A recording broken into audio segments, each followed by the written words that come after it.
Rabbi Dr. Elie Abadie is a medical doctor certified in the U.S., and today he's a senior rabbi of the Council of the Jewish Community in the United Arab Emirates, as well as the head of the ASF Council of Sephardic Sages. Born in Lebanon, he has maintained a pride and commitment to his Jewish heritage within the context of the greater Jewish world. He also has maintained the importance of Jews of Arab lands as key bridges between the Muslim world and the Jewish world. Rabbi Abadie, I'd like to welcome you. Yes, hi, Drora, how are you? Hi, it's so great to see you. Thank you so much for joining us today and for taking the time out of your day to see us. Sure. Pleasure. So first, we want to start with, first of all, thanking you for what you do, that your leadership really inspires us, because you went back to Dubai and decided that you're going to reclaim the identity in that way. And we hope that you continue this. So we want to first wish you much success in the UAE. And if you can tell us a little bit about your background and what got you to that level. Well, since we're speaking about reclaiming identity and personal stories, I could tell you, I would like to start my personal story. Of course, I could start it from Avraham Avinu or the exile of the first or second temple or the expulsion from Spain.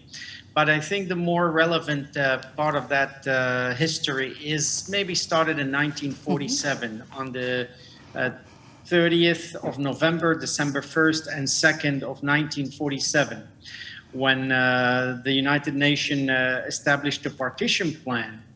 It was then in more than 10, 11 Arab countries, the youth, the Arab population rose against their Jewish communities from Morocco all the way to Iran, and pretty much most of the countries in between. My parents lived in Aleppo, Syria, and they faced that rage from the Arab streets, where people, youth and non-youth, everybody was trying to attack Jewish stores, Jewish homes, looting. My parents, my mother and father, who lived right next door to the great synagogue in Aleppo, saw with their own eyes how the mob stormed the synagogue, aided by the police, the Syrian police, who were supposed to protect property, but they aided them into climbing over the wall, storming the synagogue, breaking it in, taking Torah scrolls outside, Chumashim. Every single holy book was taken out. Many of them were burnt, and then they even grabbed the rabbi who was in his office inside, grabbed him and kicked him out of the synagogue. And from synagogue, they went from synagogue to synagogue, from Jewish home to Jewish home. Next to the synagogue was my parents' home, and as they saw the same mob was trying to climb over the wall of their home, they immediately grabbed whatever they were able to grab. I had three siblings. My oldest siblings were there with them. Age, we're talking about 5, 3, and 1. They grabbed them. They ran from the back door of the house to never return again. They escaped to Lebanon. My mother escaped first with my father together, and then my father went back clandestinely several times to try to save the house, to save the business that he had over there. Unfortunately, he was not able to save anything. And the last time in which he was able to escape alive, and of course, every time that he tried to escape, crossing the boundaries, the frontier between Syria and Lebanon, he was basically risking his life many times. The last time that he did it, it was a day in which a soldier who he knew from the city came to him and told him,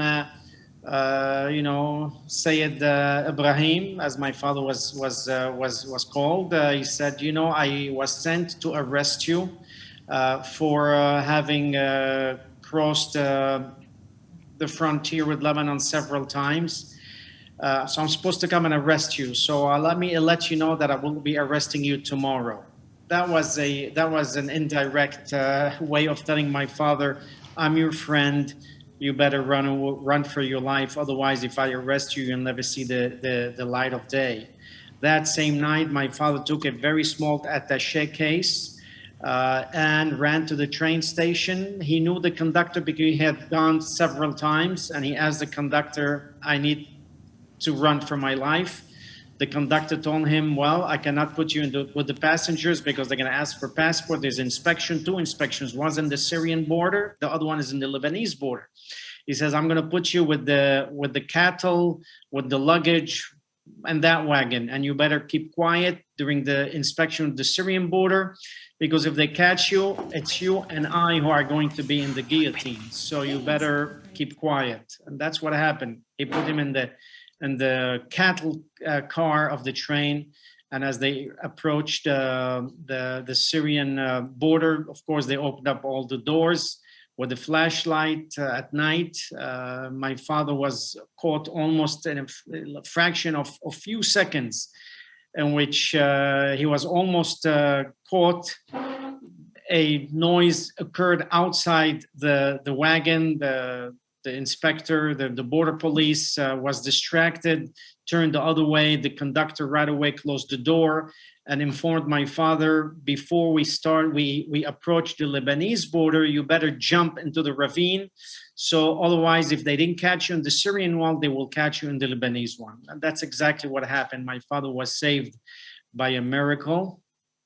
And the moment the train started moving slowly to reach the Lebanese border, my father opened up the door of the wagon, jumped over a ravine, had to walk several hours until he reached where my mom was living, where he had her, and that's how he saved his life. So that's the first story that I grew up with.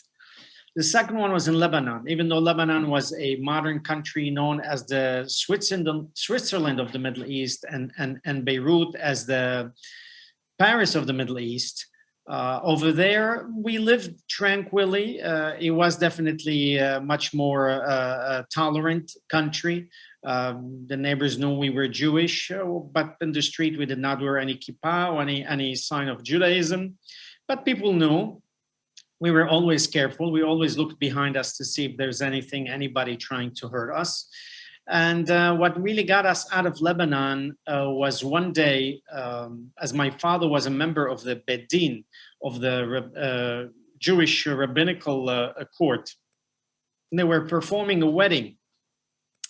A picture of the 3 rabbis with their talit was posted all over Lebanon's mosques, and also in a magazine, in a very famous Lebanese magazine, with a whole article about the Zionist agents. And under the picture where my father and the other 2 rabbis were there was a caption saying, "These are the Zionist agents who are helping Jews and helping Israel." Of course, all of that article was a fallacy, and that caption was also a fallacy.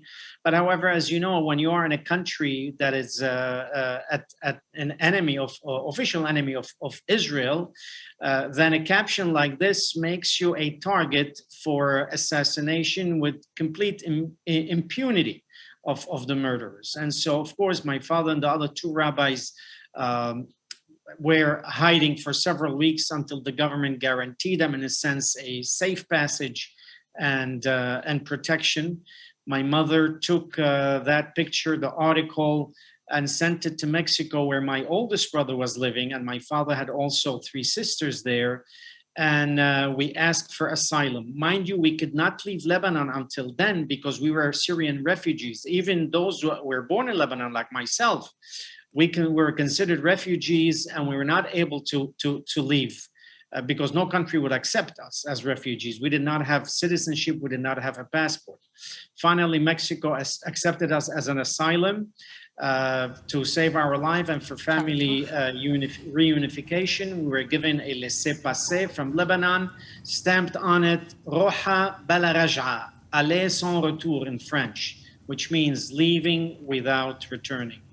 And that's the second story of my exodus from the Middle East into Mexico. if I could add one more minute to my story as to now I could in a sense close the circle of my story, having come back here to the United Arab Emirates, being welcomed by the government, by the community, by the population, in a very, very welcoming way, in a very loving way, very embracing way.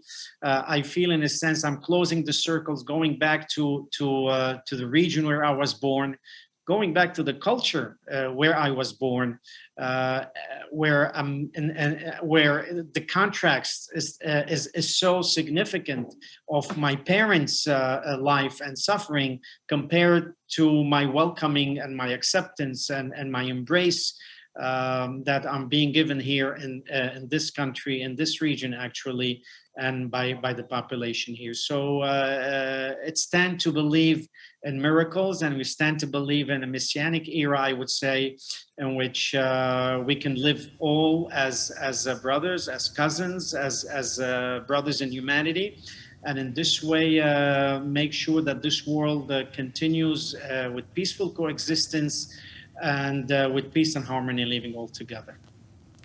Amen. Thank you so much, Rabbi Abadie, and thank you for joining us today. I'm sure you have many other things going on today as well, so we really appreciate your joining us, and Chazak u'Baruch for everything you do there. Thank you, Yoram. Thank you to everybody.